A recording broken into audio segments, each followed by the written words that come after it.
Tenir compte du contexte de crise dont le vrai dénouement n'adviendra qu'après l'organisation des élections honnêtes. La mission d'observation JPC-SENCO invite ainsi la CENI à maximiser le temps pour que les élections aient lieu le plus vite possible. Et notre président de centre d'inscription au niveau de Makala, c'est justement l'un des greffes de la prison. C'est lui qui a mis à notre disposition la liste de plus de 900 personnes. Et nous les avons inscrits.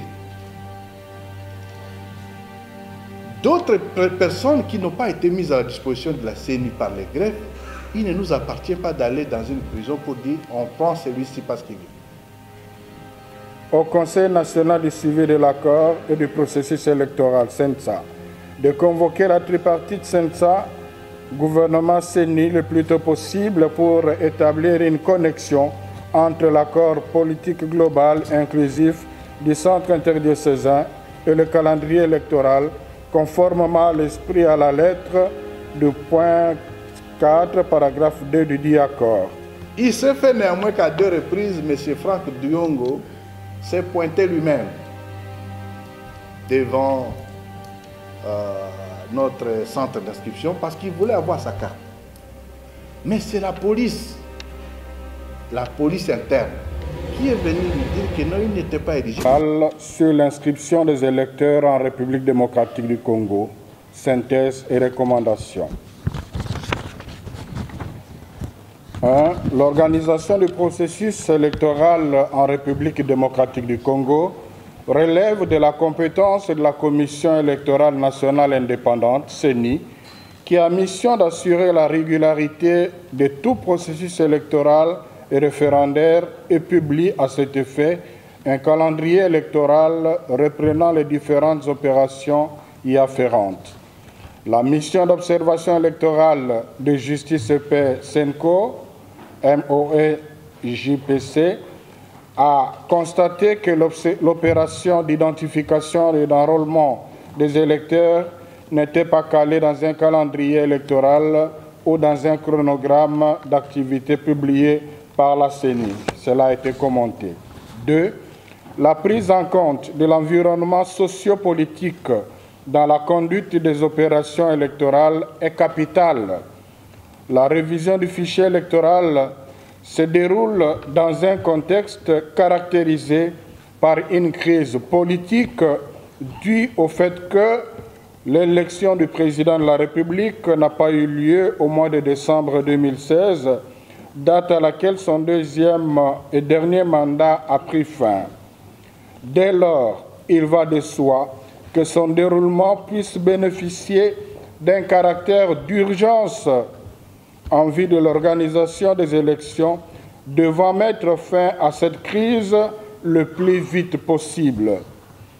Cependant, la CENI a fait recours à la procédure d'appel d'offres en lieu et place de la mise en place d'une centrale d'acquisition de matériel qu'elle avait proposée au gouvernement quelques mois plus tôt. Alors que la République démocratique du Congo était à son 3e cycle quant à l'inscription biométrique des électeurs, la CENI a consacré 3 mois pour une opération pilote au nord Ubangi. Pourtant, le matériel avait été testé à l'Université pédagogique nationale, UPN, à Kinshasa, ainsi qu'à Gombe-Matadi, dans la province du Congo central, quelques semaines plus tôt.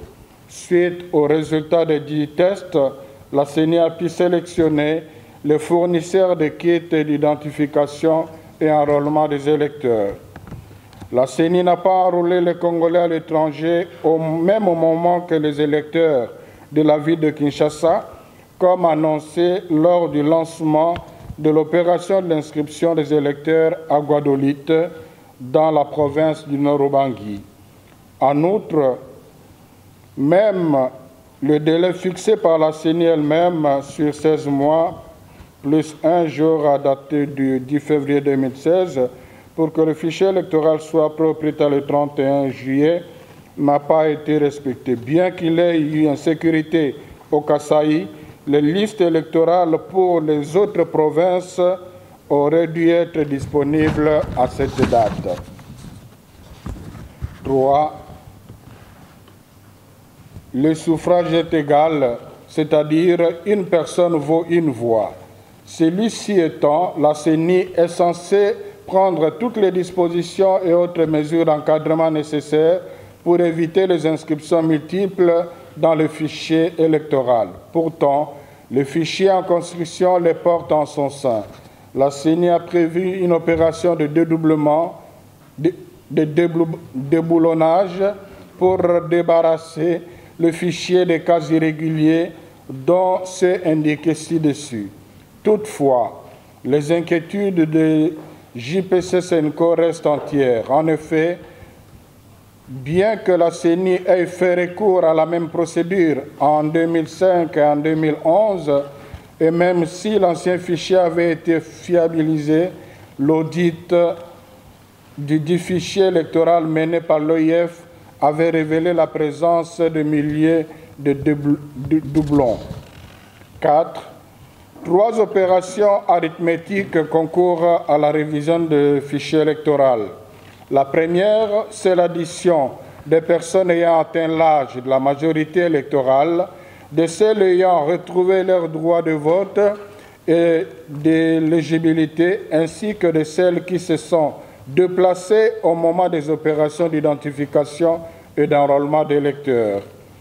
La révision du fichier électoral en cours a le mérite d'ajouter les nouveaux majeurs, les Congolais vivant à l'étranger et les personnes ayant recouvré leurs droits civils et politiques sur la liste électorale. Elle permet en outre de régulariser les cas de personnes ayant changé d'adresse depuis la fin du cycle électoral de 2011. Cependant, depuis le 31 juillet 2016, date du début de l'inscription des électeurs, jusqu'au 23 décembre 2018, date de l'organisation des élections selon le calendrier électoral du 5 novembre 2017, l'on va compter 2 ans et demi. Cela étant, le fichier électoral en construction comptera aussi des décédés en son sein.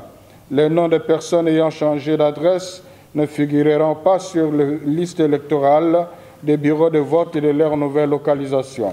Les personnes qui vont recouvrer leurs droits civils et politiques avant les jours de scrutin ne figureront pas.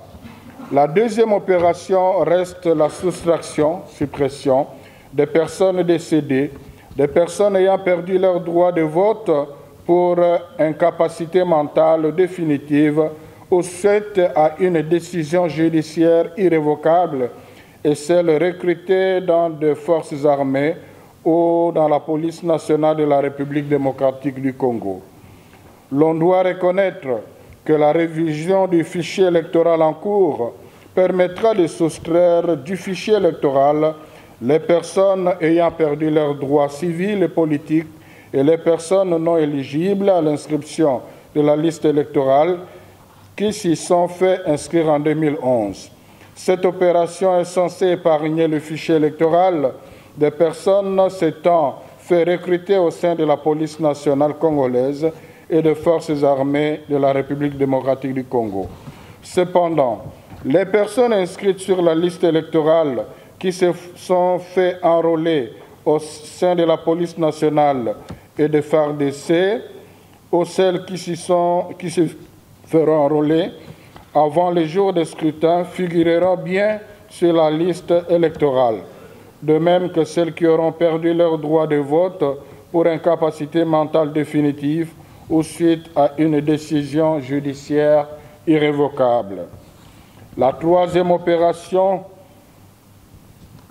la division, intervient pour la répartition des sièges. Cependant, si l'opération de suppression des cas des inscriptions multiples de personnes sur la liste électorale n'est pas efficace et se déroule comme en 2006 et en 2011, ainsi que lors de la fiabilisation du fichier électoral.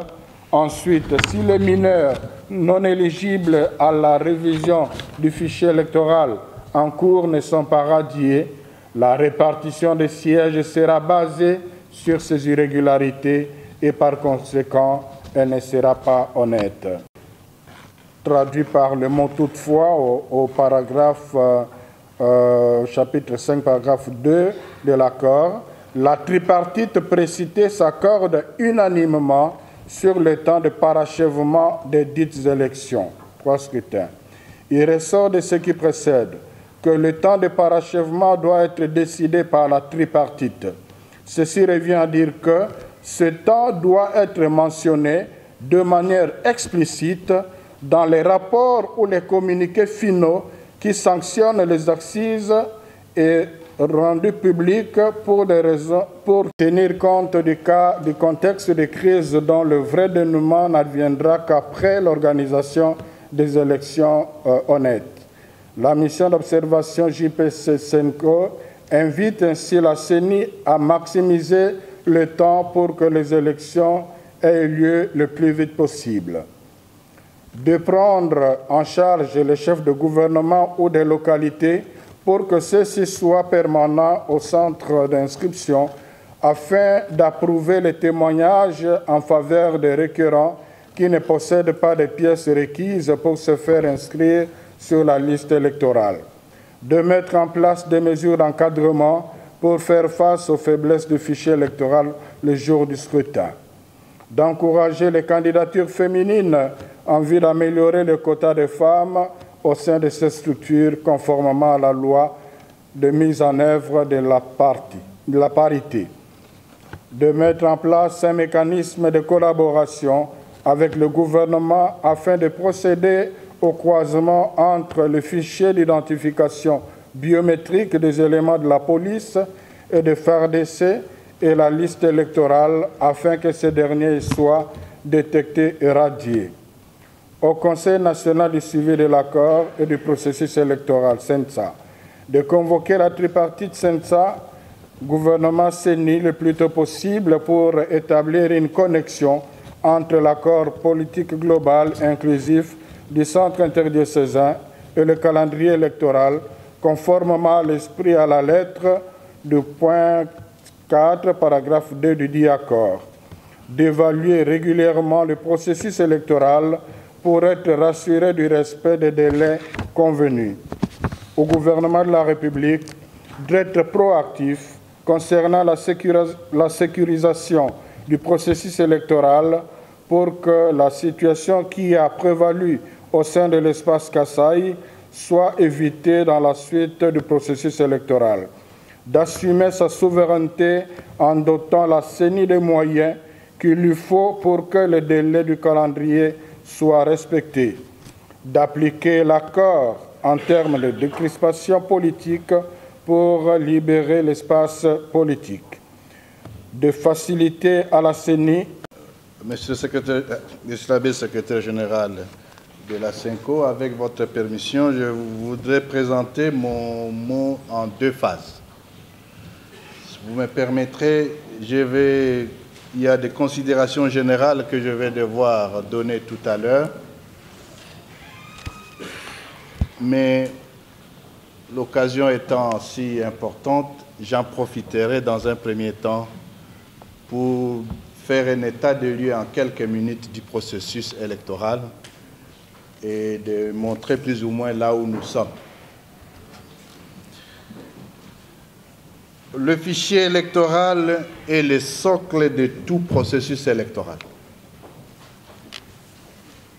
Il n'y a de scrutin sans électeurs, il n'y a pas de scrutin sans électeurs, et il n'y a pas d'électeurs sans identification et enrôlement des citoyens qui répondent aux critères légaux pour l'être.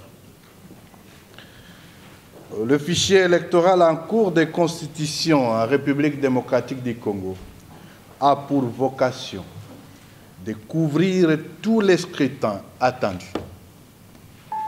11 types de scrutins. Ce n'est pas que le scrutin présidentiel.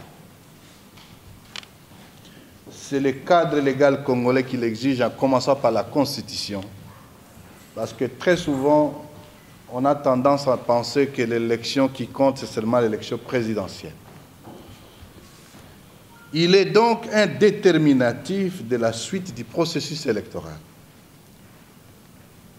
Tout jugement et considération sur ces fichiers devrait tenir compte du fait que la suite du processus est facteur de la crédibilité de ces fichiers électoraux.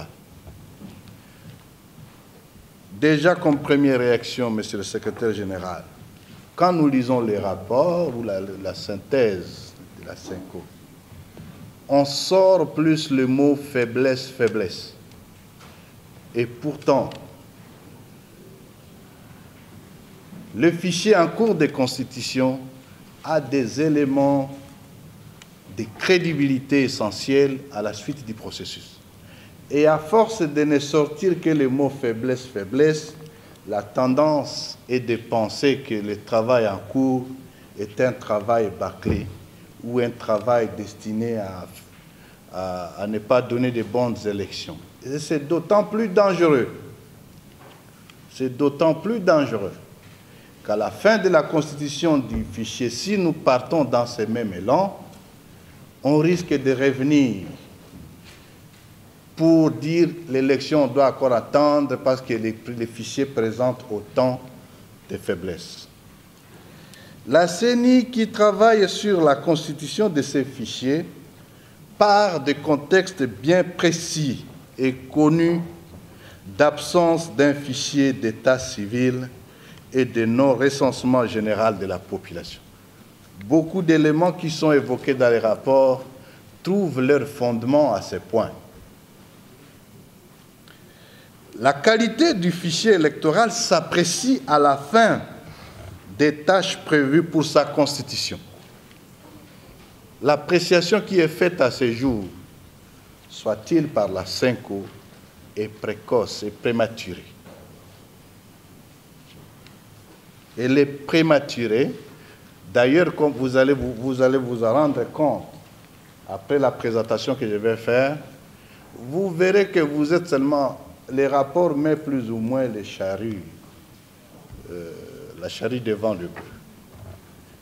Nous avions prévu tous ces éléments qui sont évoqués et une action pour la prise en charge est en cours, est en train d'être organisée.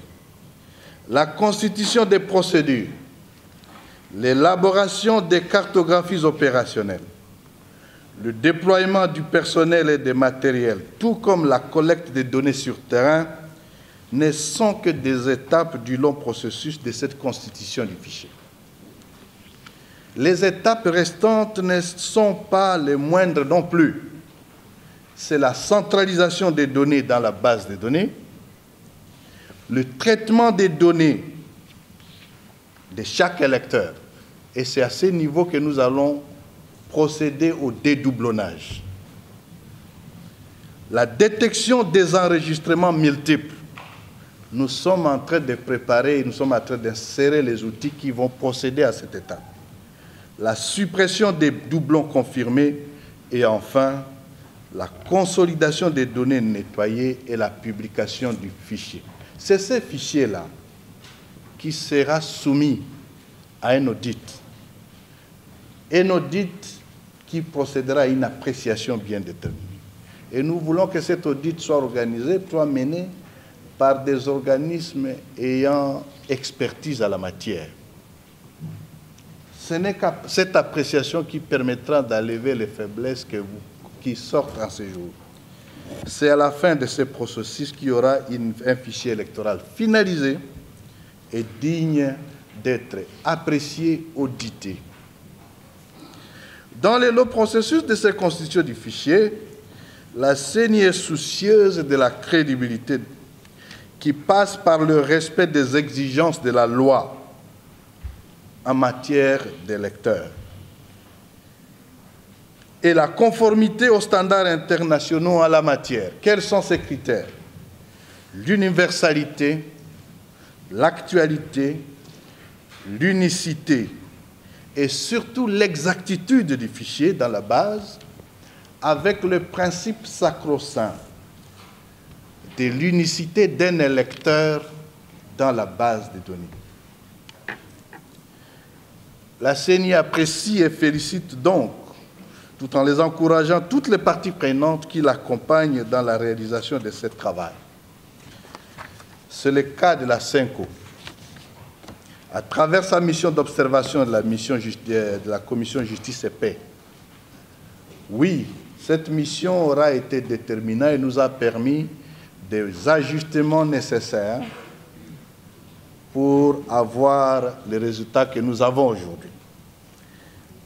La CENI invite toutes ces parties prenantes à respecter néanmoins la logique de la constitution du fichier pour ne pas mettre la charrue devant le bœuf. Considération d'ordre spécifique. Dans la publication du chronogramme, il faut rappeler et retenir que le chronogramme reste un outil de travail interne de la CENI. Ce qu'on doit rendre public, c'est le calendrier. Et nous l'avons fait. Nous avions toujours eu un chronogramme interne et qui d'ailleurs est partagé par l'ensemble des parties prenantes. Et c'est ce qui permet, Monsieur Cyril, vous n'alliez pas vous retrouver au Nord Ubangi si vous n'aviez pas eu. C'est un cas qui défraye plus ou moins la chronique. Et merci de m'avoir donné l'opportunité d'en parler aujourd'hui. Je vous donne d'abord la procédure d'inscription des électeurs au niveau des prisons. Au niveau des prisons, nous avons une procédure spécifique d'identification et enrôlement des électeurs. Et au niveau de la prison de Makala, la CENI a installé un centre d'inscription en bonne et due forme. Au niveau des centres, bon, je ne suis pas du domaine, il y a 2 greffes. Les greffes, nous en tant qu'électeurs, ce que nous recevons comme électeurs, ce sont les gens ou les requérants mis à la disposition de la CENI par les greffes. Donc c'est les greffes qui nous amènent la liste de requérants ou de prisonniers qui ont qualité d'être inscrits sur les listes électorales. Et notre président du centre d'inscription au niveau de Makala, c'est justement l'un des greffes de la prison. C'est lui qui a mis à notre disposition la liste de plus de 900 personnes. Et nous les avons inscrits. D'autres personnes qui n'ont pas été mises à la disposition de la CENI par les greffes, il ne nous appartient pas d'aller dans une prison pour dire on prend celui-ci parce qu'il vient. Il s'est fait néanmoins qu'à 2 reprises, M. Franck Diongo s'est pointé lui-même devant notre centre d'inscription parce qu'il voulait avoir sa carte. Mais c'est la police interne, qui est venue lui dire que non, il n'était pas éligible, encore que son nom n'était pas sur la liste de ceux qui nous prenons les noms qui sont mis à notre disposition par les greffes. Au-delà de tout ça, la comparaison est vite faite, parce qu'elle s'est fait souvent avec l'autre prisonnier qui est à la Cour suprême de justice. Ni appel, ni quoi que ce soit, plus rien ne tient, donc il est condamné. Mais il faut relativiser aussi les faits. Il peut aujourd'hui recouvrer sa liberté, ce que nous souhaitons tous. Dans ces cas, comme c'est quand même un candidat potentiel, les jours de l'inscription des candidatures, la loi nous permet, ce n'est pas parce que c'est tel ou tel autre qui nous écrit que nous allons déranger, nous allons violer la loi. Donc la question de Franck Diongo, c'est plus ou moins cette lumière que nous voulions porter. Alors, Maître Kasereka, calendrier, vous pensez que c'est une victoire? En tout cas, Maître, vous avez raison, c'est une victoire du peuple. Au départ, qui n'est pas facile d'être à notre position. Maître, je vous dis que si j'avais publié le calendrier 2 jours avant que Mme Niki soit là, vous auriez dit que non, j'ai eu peur de Mme Niki et c'est pourquoi j'ai publié avant. Mais comme j'ai publié après, on dirait quand même que non, c'est elle qui est venue me donner des instructions. J'avais eu même cette discussion avec les diplomates américains. Je leur avais fait voir que non, je ne peux pas publier le calendrier aujourd'hui, parce que si je le publie avant que Mme Niki ne vienne, on dira que non, je tremble et j'ai peur de Mme Niki pour le faire. Et c'est ce qui a justifié même que j'attende qu'elle passe d'abord. Dès qu'elle est passée, nous avions déjà programmé, publié le calendrier au mois d'août. Nous n'avons pas réussi à le faire. Au mois de septembre, à ce moment, on ne savait même pas que Mme Niki serait là. Les GPP, qu'ils soient là pour pousser à ce qu'on arrive à ce calendrier, au respect du calendrier, mais sans violer quoi que ce soit, sans piller la maison de Nanga parce que Nanga est président et qu'on sort. Donc, que chacun joue son rôle, que le Parlement joue son rôle, que le gouvernement de la République joue son rôle, que les partenaires jouent leur rôle et qu'on sort pour dire qu'on respecte cela. Peut-être, j'en profite pour mettre un bémol dans ce que j'ai dit. Quand nous avions dit, nous sommes en compétition avec en termes de mobilisation de financement avec la CENCO, parce qu'il envoyait plus ou moins la litanie des partenaires.